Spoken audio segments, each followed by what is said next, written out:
Hei taas, rakkaat ystävät, ja tervetuloa uusimman Keskiympyrän pariin. Tällä kertaa saamme vieraaksi loistavan persoonan. Adam Ståhl nimittäin hyppää hetken kuluttua tuohon viereen, ja hänen kanssaan jutellaan.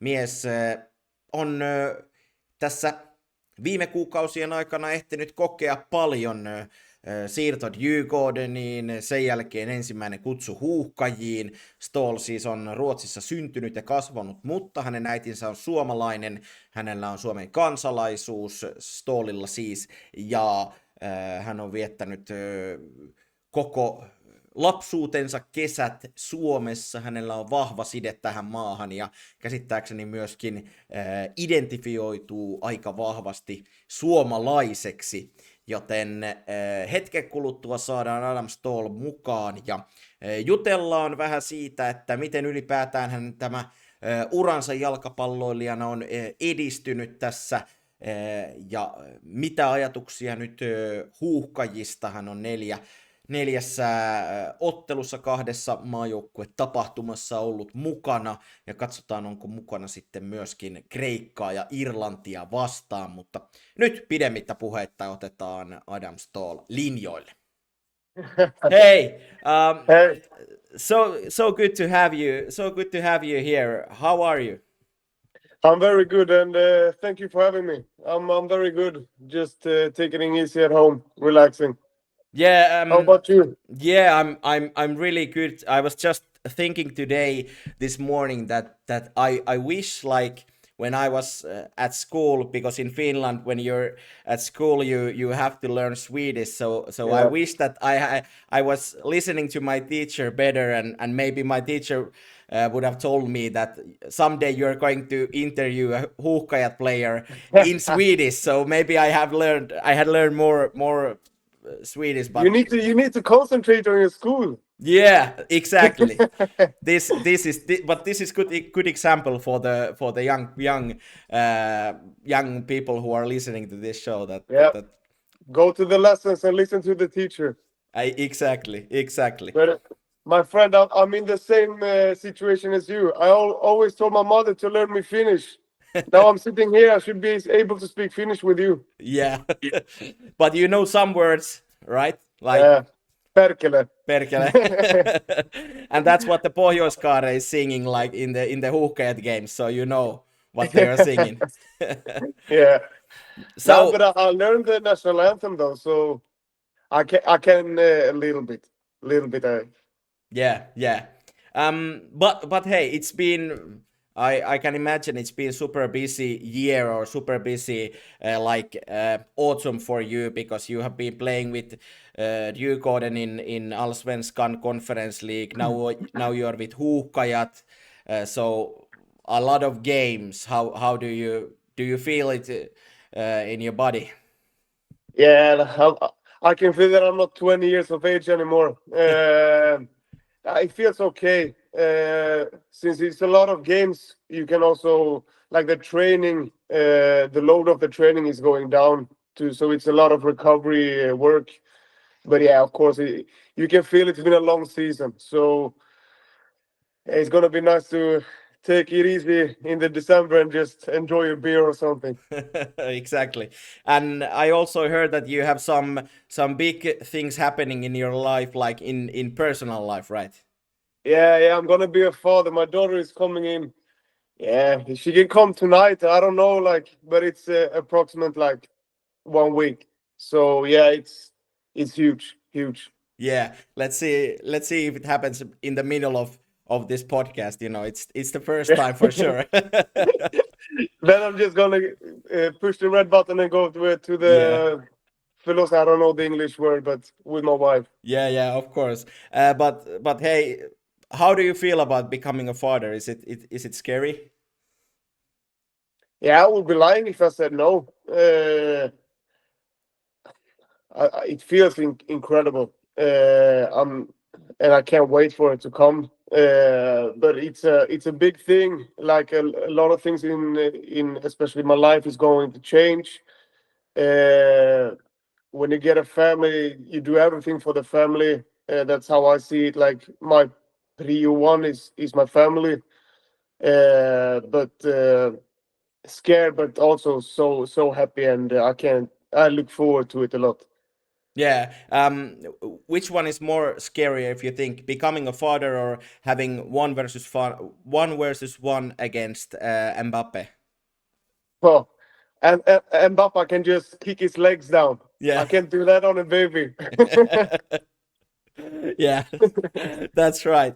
But hey, as we know, you've been now with Huuhkajat team, and you have family also in Finland, or your mother is from Finland. What is like how would you describe your relationship to Finland?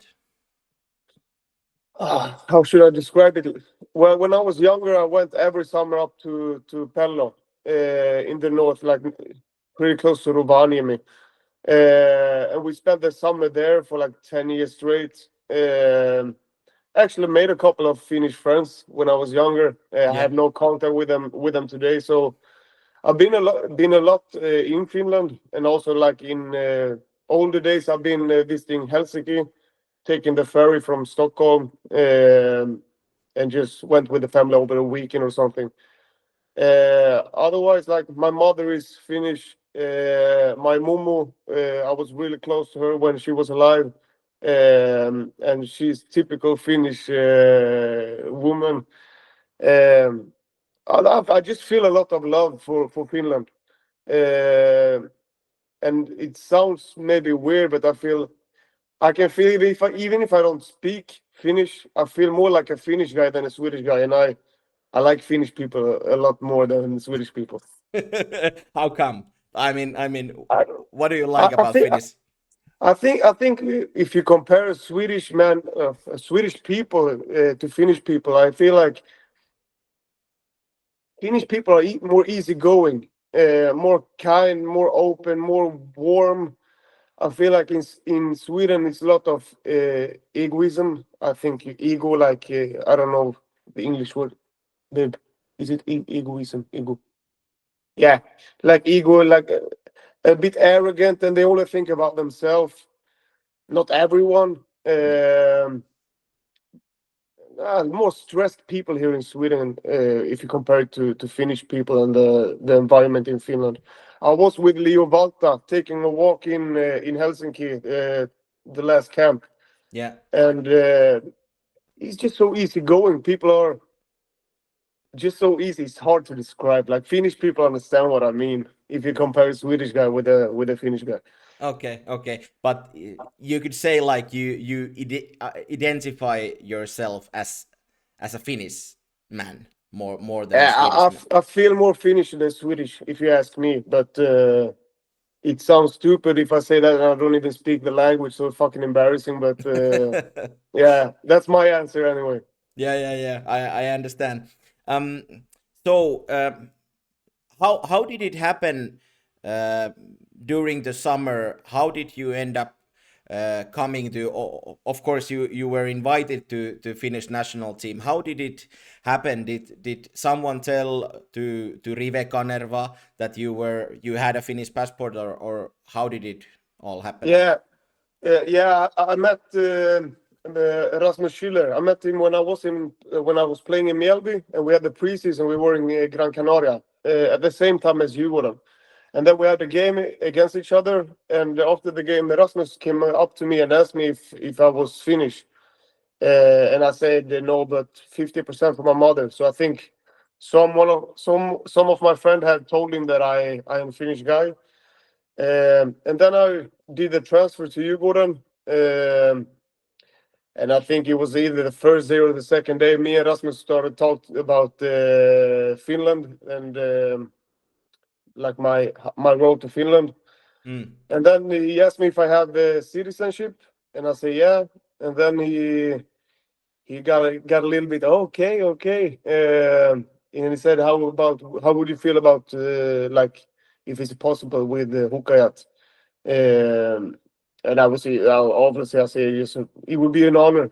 And then he pulled his strings. He contacted Rive, and it went from there. It was pretty quick. Rive called me. We had a good talk, and then I need to fix the passport. So yeah, he went fast. He went really fast. Yeah, but did you ever think about the thing that you could play for Huuhkajat, or did you ever try to contact anyone? Because it sounds a bit weird, because nowadays when you talk about like footballers, the teams and the national teams, they know pretty much everything, but you are not so you're not a young player anymore. Yeah. It sounds weird that no one knew in Finland that you were Finnish, and Yeah. they could call you up. Yeah, but it's also hard. Like, my name is Adam Ståhl. Yeah. It's not a Finnish name, and I haven't. If it came out an article that I was like 50% Finnish when I was 18, that would be a different story. But I remember, to be honest, I haven't told anyone about this one, but I think I was 19, 20, and I was playing for Norrby, the local club. And then I told my mother, Mother, I really would like to represent Finland in the national team in the future. Or I was a cocky, small kid, so I felt like I can play there right now. Yeah. And then she said, like, yeah, but we sent some clips.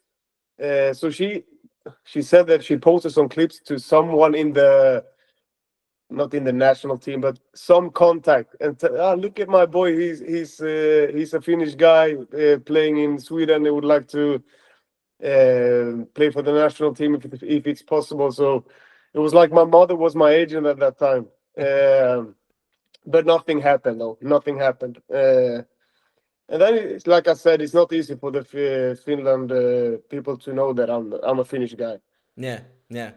Now you've been with Huuhkajat for a couple of times now. Of course, the results have been they haven't been anything we wanted. Of course, Yeah. the whole team and the whole nation. But you personally, how you felt, how easy or hard was it to come to the squad, and how have you felt being there?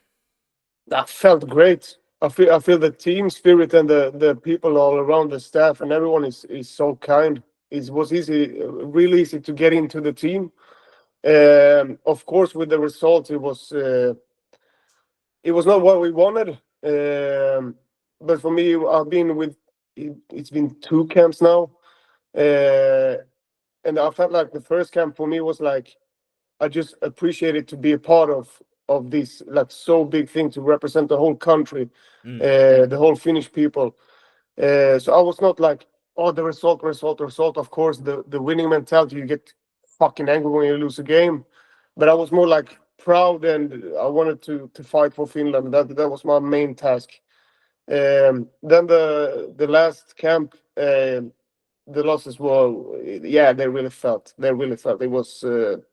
It was tough, especially I think against Ireland. We did a pretty decent game, and we deserved more. It felt like we were going for the winning goal, and not them. But then, with football, it goes fast, and you never know.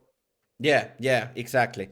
And almost we had some Huuhkajat players here visiting the podcast, and almost everyone is saying that it is so easy to come to the team and be involved, because the team spirit is so high, and everyone is so nice to each other. So that's what I say. That's why I like Finnish people more. Yeah. How did you feel about because you had to play the Huuhkajat, you had the mask on, and you had to do the thing. I looked great though. I looked great. Yeah. Nah, it was funny. It was a funny tradition. I liked it. Yeah, true. It is. If we go back a bit, I wanted to know more about you, and how did you even start to play football? Was football the sport for you in the beginning, or did you have some other hobbies, or did you play something else also? Yeah, like football has always been my main thing. But when I was younger, I was a kid with a lot of energy. So I think I did like five sports when I was younger at the time. Like my father had to drive me through right and center.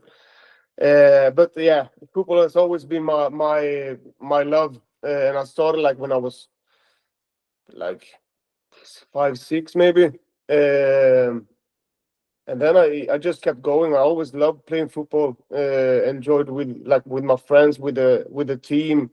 Like all parts of playing football is something I always loved. So for me, like it's always been football. Yeah, school and friends and parties and ladies. It's nice, but for me, it's always been football. Yeah. Did you always had the dream to become a pro football player, Yeah. or at some point, or in what point did you notice that this actually might happen for you? Well, when you're young, you live with your dreams. If you ask me, when I was 15, I was like, oh, I'm gonna play in Barcelona in 3 years. That's my dreams. But when I really felt like, okay, I can really pursue this and become professional, is maybe 2017, I think. I was playing in Norrby. It was the second edition under Allsvenskan here in Sweden. And I did a lot of points and had a great season. And I felt like, not to be cocky, but I felt like I was so much better than the series, or what you say. Yeah. And I felt like, yeah, I can take one step, and I really wanted to pursue this. And then after that, it just flew. Yeah, and you always weren't a defender, right? You were playing as a striker or a higher up. I've been everywhere. Yeah, not the goalie, but everywhere else. Not the goalie. Yeah. No, I've been everywhere. Yeah. How do you feel about that? Well, that's a sign that I have good qualities as a footballer. That I think I'm not tall, but I'm decent tall, like 186. I'm fast. I'm pretty strong.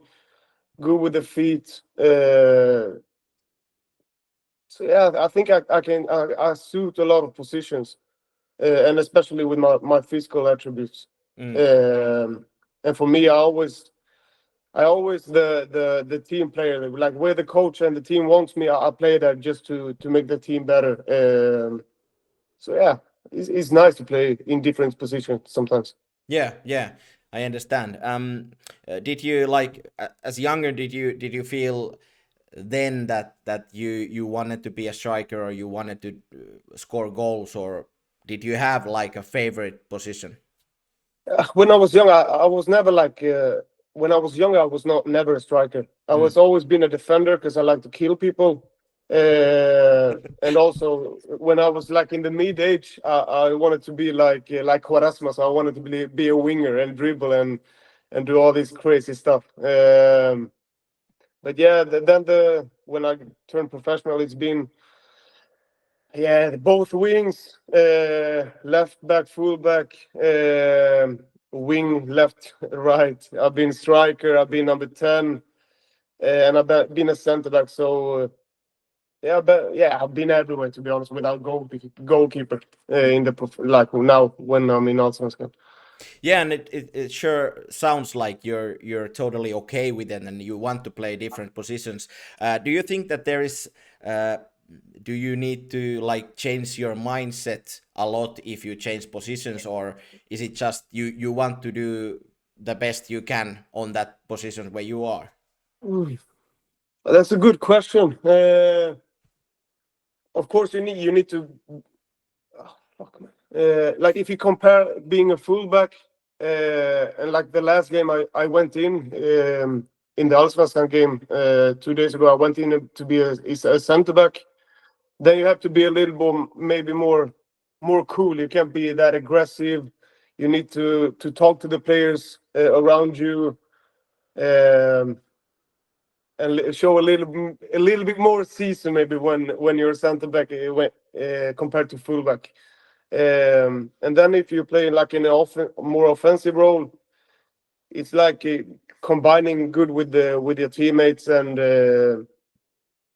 it's a hard question to answer, to be honest. But yeah, of course, it's a little bit switch of how we think and how we tackle the game. Yeah. I was looking back at your career. You've been mostly in Sweden, of course, playing in Allsvenskan, different teams. But 2018, you were in Turkey. You made a long contract. Was it like 3 years or something? But it only lasted that one season.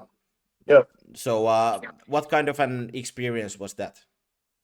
Well, yeah, as I said, like 2017, I felt like I really wanted to pursue and I wanted to make it as a footballer, and I did a great season. And then the team from Turkey, Karabükspor, contacted my agents, and for a Super player to go to Super League in Turkey, it's a huge step. Like I was like, how the fuck is this going? How is this possible?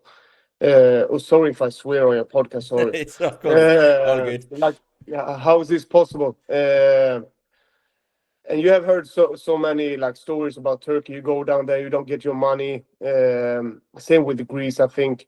So I was like, yeah, I don't know if this is the right step, because I had also Allsvenskan clubs at that moment as well. But I don't know, it was like 22, 23 maybe.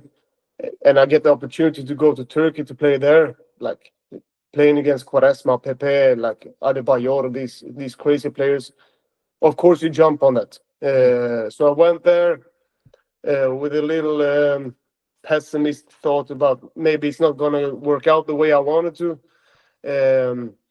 So I went, it was like the games was crazy. That to play against these players was huge. I was playing against Besiktas, and I got against Quaresma, and I got his shirt after, and he's been my idol since I was like 10 years old. So yeah, it was nice, but also like I feel with that trip, it was like 6 months. I think I was there 6-7 months. I went. It felt because I was living in a city that was very Muslim, like very old school. So it was like I think in the whole city was like 2-3 people that spoke English. So I had to manage like everything on my own, and I felt like with this trip, it made me go from a boy to a man. So yeah, it was a tough time, but also very. I learned a lot about myself. Yeah, for sure. You mentioned Quaresma. How would you compare your Trivela to Quaresma? I'm not even close. Not even close. But if you ask Miro, Harala, or Schiller, sometimes in the training I try to do it, but it's not that good. Okay, but maybe we see it against Greece. What do you think? I hope so. Hope so. Let's see. Yeah, but now after Turkey, you've been in different teams in Sweden, Dalkurd, Sirius, Mjällby, now Djurgården. That transfer happened this summer. Of course, a huge step again because it's one of the biggest teams in Sweden. So how have you felt the time now in Djurgården? As I said, like in another interview, like for me, since the summer I was playing in Mjällby, a very small club here in Sweden, a wonderful club. But I was playing there to the summer, and then Djurgården came like this, and with Djurgården, Huuhkajat come as well, and now I'm gonna have a child. So everything is like right now. Yeah. So for me to analyze how I feel and the emotions and all this, I have to take when I'm on my free time. It's hard for me to land on it right now, but of course it feels really good. It feels really good. Like this is something I have chased for so many years, to be in a big club, and to show off myself here and be in the national team, and yeah, it feels really good. I feel very proud of myself, and yeah, it feels good. Yeah, and that was pretty much my next question, because like you said, that now there is so much happening in your life, big things. So these I was like asking how you are keeping your head with you, but maybe this is like you play the season now, until it's over, and then when it's December and you have some break, then you have a couple of beers, and then you have time to think about it. Yeah, exactly. Yeah, that's the way we go. Like, I can't stop and feel everything now, because it's you got to perform all the time right now. Like, since I came to Djurgården, it's been like 2 games a week. So it's like, take care of the body, perform on the game, come home, analyze like, how was the game, what can I do better, and yeah, take it easy, and then feeling like all the good things is gonna come in 1 month's time after the season. Yeah. How do you feel? Is it easier to come to a new team when there is you have games, a lot of games, or like if you come to a preseason into a new team? Yeah, I really feel so, because you just get thrown into it, and of course it depends. Are you performing? Are you in good form? Or you like how are you performing in the games? If it doesn't go well for you, of course it's going to be tough. But if you can perform and like gain the respect from your teammates, and show who you are, it's so much easier to build relationships on the pitch, in the dressing room. So yeah, if I could choose, I would choose this way. Yeah, and as we know, Djurgården made several changes in the summer. A lot of new players coming in. So, do you feel like at this moment that it's already clicking, that all the new players and the old players, they are finding the way how to play football? Yeah, I feel so, and it's also on the training pitch. We talk to each other like, how do you feel? How do you want to work in this position, and blah blah blah. But I think we are slowly getting it right.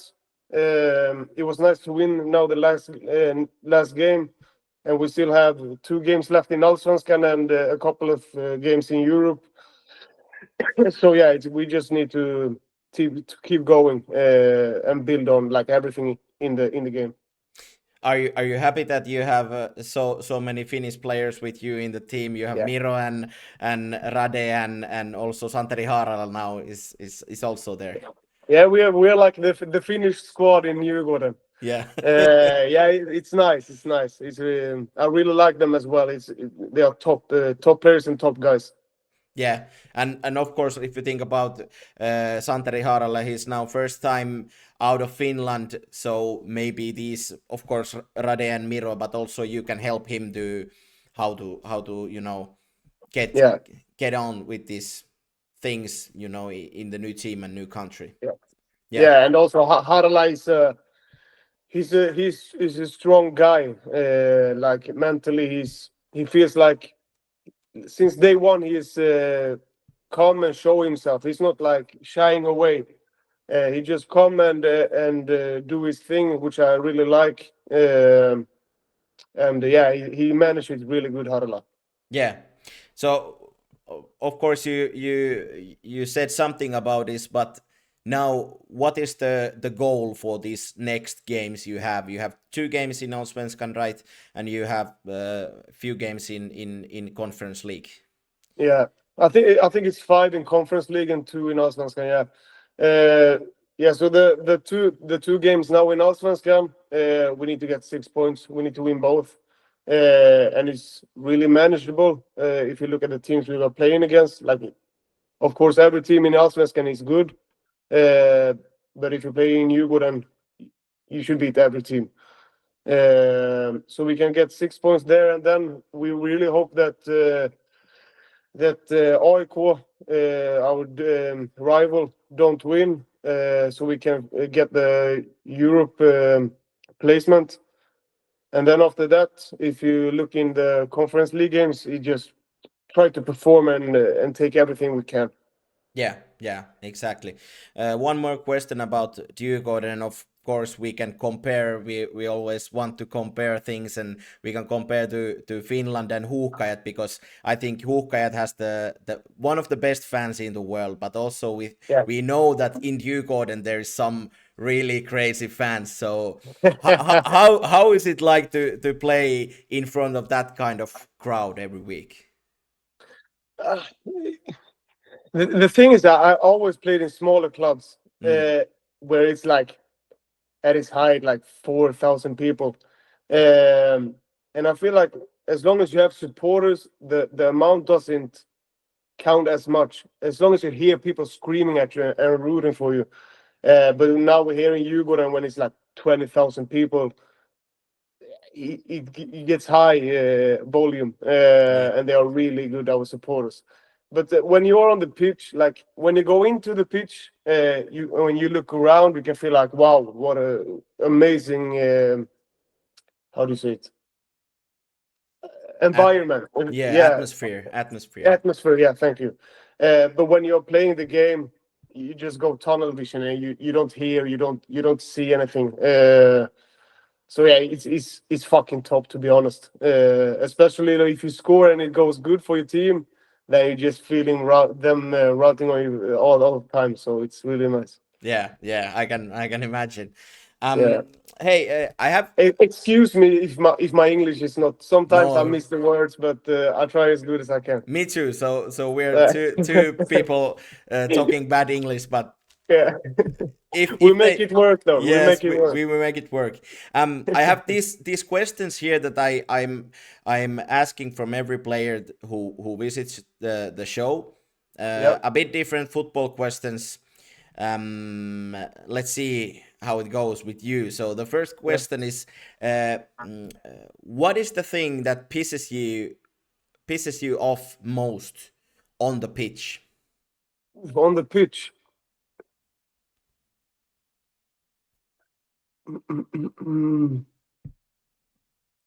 I think time wasting is really annoying me. Yeah, I can lose it mentally when people time waste. Or if I meet a player that is cocky and saying some stupid shit to me, then I can also lose my head. I'm happy that doesn't happen often. People don't say so much shit here in Sweden. But yeah, generally I think time wasting it's killing me. Yeah, I get really pissed off. All right, yeah, I understand. Who's the cockiest player you met? Oof. Do you want, or if you want to say it? Cockiest player.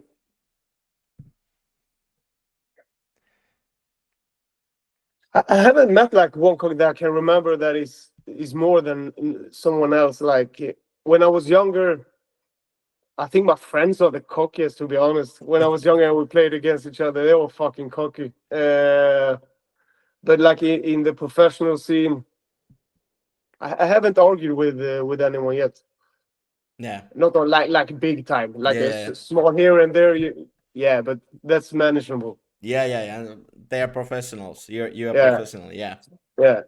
But I like it though. I like it. It's also nice to have a little fight with someone. Yeah. Then you get extra focus and you want to kill his legs. Yeah, you get fired up. Yeah. From that. So the next question: if you had to take someone with you from your team to a lonely island, like you're there with someone, who would you take with you? Rade, 100%. Why?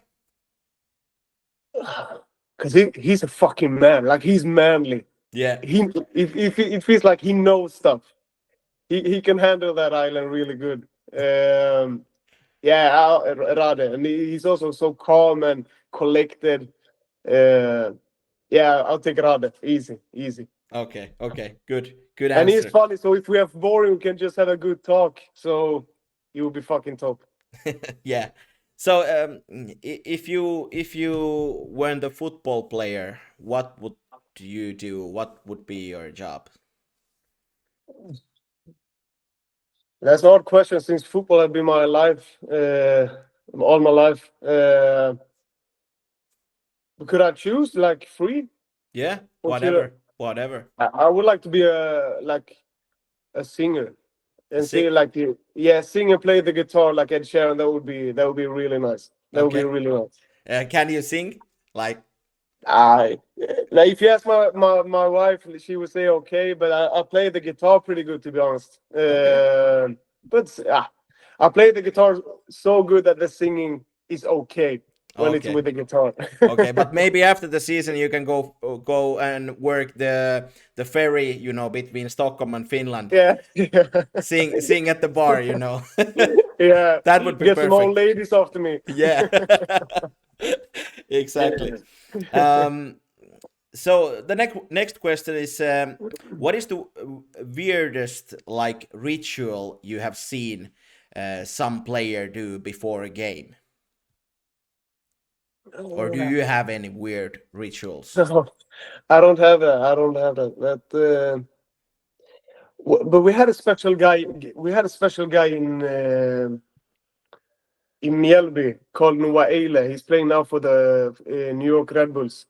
He was doing a lot of stuff, like sitting down, standing up, jumping, like touching himself. He was really weird. But he did perform during the games though, so we just let him be. He always wanted to have for a whole season, every game he wanted one specific song, and it was shit. It was so bad, and he wanted it every time. So in the end of the season, when the song came on, the whole team got frustrated. Stop that fucking song! It's so bad. Take it off. No, it's enough now. So yeah, that guy. He was a really really special guy, to be honest.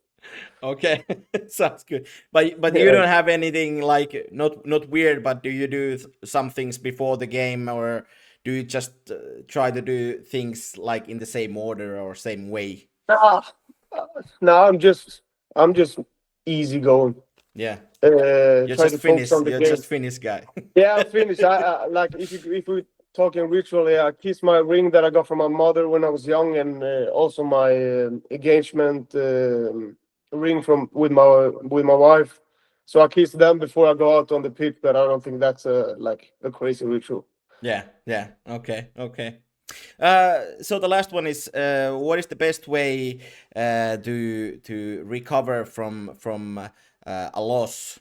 If you lost the game, what's the best way to forget about it?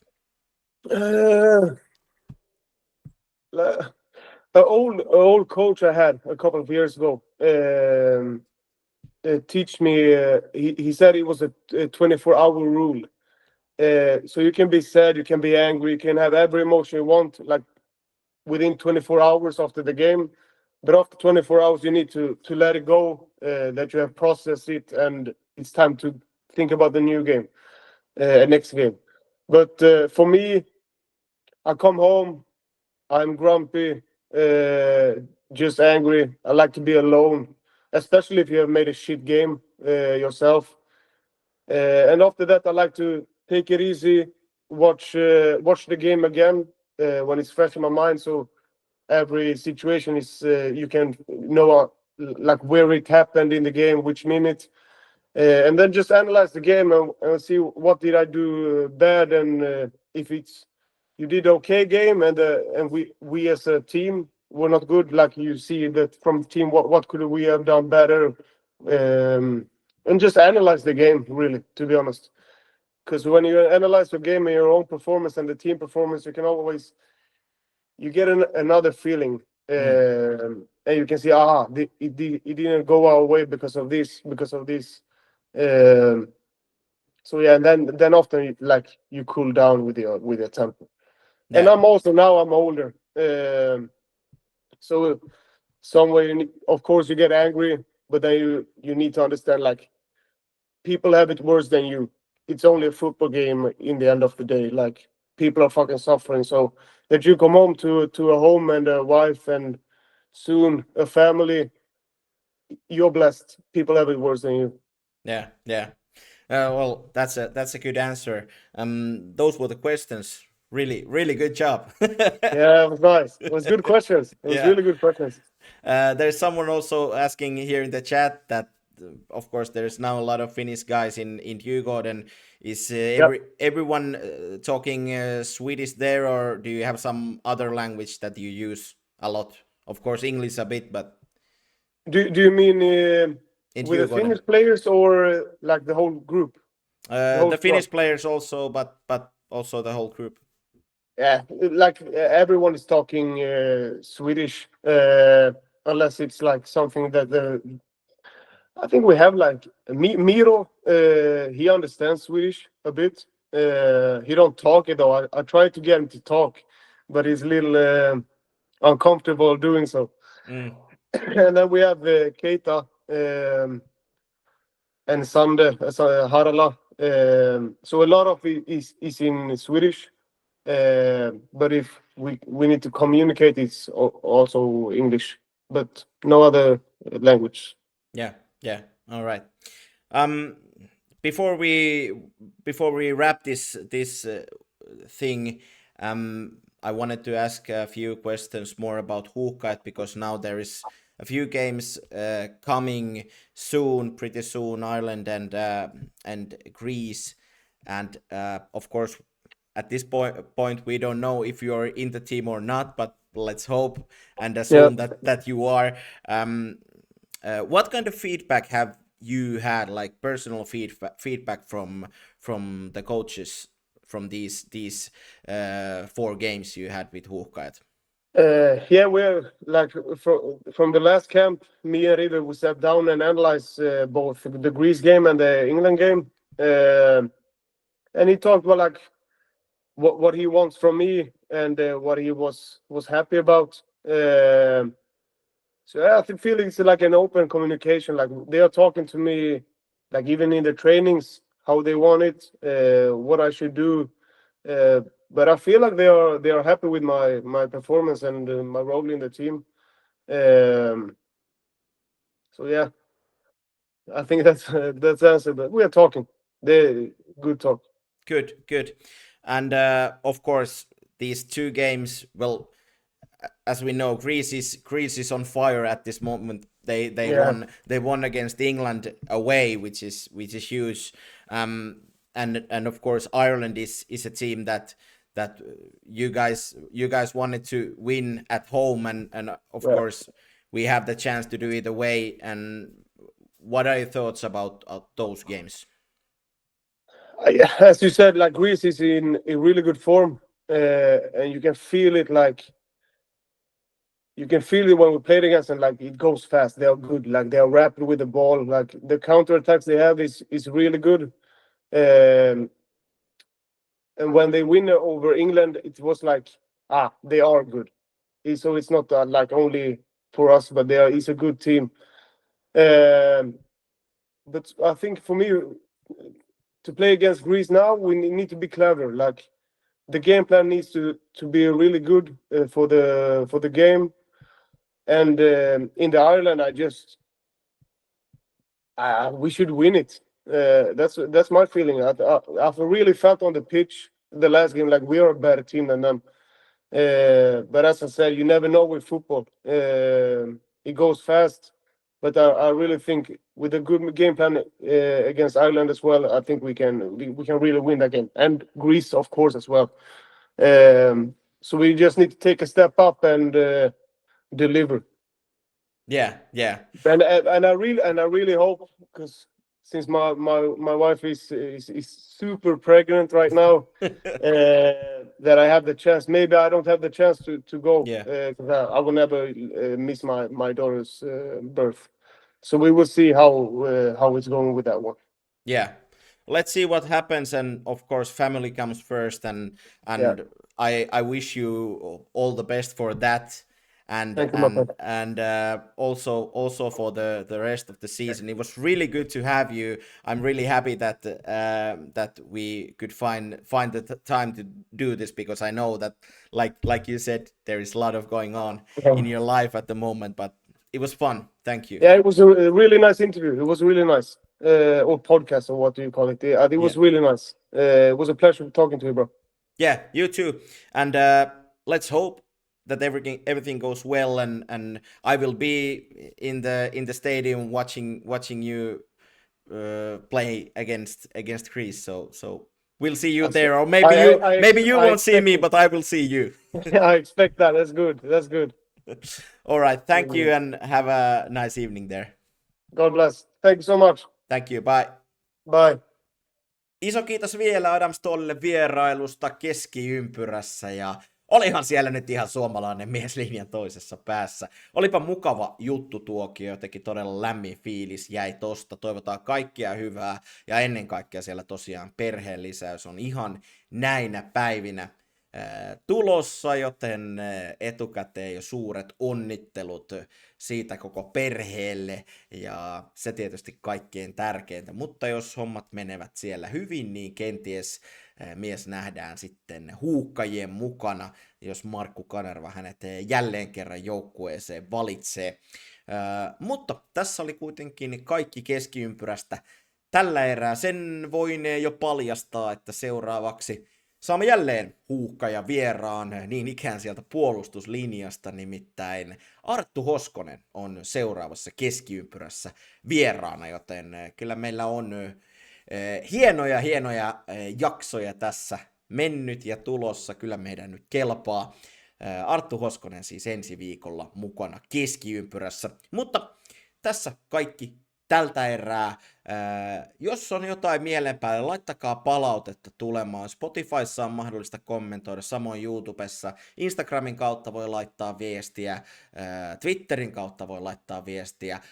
Palautetta, risuja, ruusuja, ehdotuksia siitä, ketä haluaisitte Keskiympyrään vieraaksi tulevaisuudessa. Ja vaikka tässä nyt kotimainen jalkapallokausi veteleekin ihan viimeisiään, niin Keskiympyrä ei ole lähdössä yhtään mihinkään, vaan koko synkkä talvi ollaan täällä teidän ilonanne muistuttelemassa siitä, että jälleen se uusi kausi on sieltä kuitenkin sitten jossain vaiheessa tulossa. Mutta nyt ei muuta kuin oikein paljon kiitoksia seurasta teille kaikille. Hyvää aamun, päivän, illan tai yön jatkoa sinne, missä ikinä sitten menettekään. Kuulemma joku tätä kuuntelee myöskin vauvaa syöttäessään keskellä yötä. Terkut sinne. Ei muuta kuin hei, mukavaa päivän jatkoa kaikille. Nyt menee aivan liian pitkäksi. Okei, palataan. Moi moi!